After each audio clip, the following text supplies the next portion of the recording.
Welcome guys, in this video I'm going to show you how you can use sound equalizer on your bang&olufsenexplore speaker. Okay, so first of all you have to be connected with your mobile application. If you don't know how to make it, you can find video on our YouTube channel. Next, when you are in the home, you have to select the bang&olufsen Explore. You will be moved to this screen. You can find right here the sound modes. You can find 4 default modes. You can switch them just like that.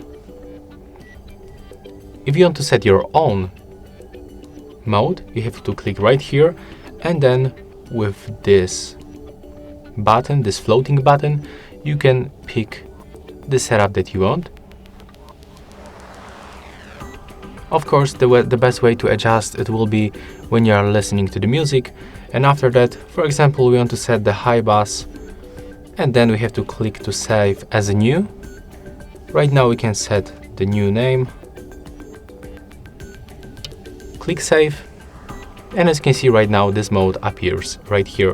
When you click in this place, you are also able to switch position of each mode, just like that. And if you want to customize them, just click on this arrow when the mode is selected. And that's all for this video. If you find it helpful, remember to leave a like, comment and subscribe.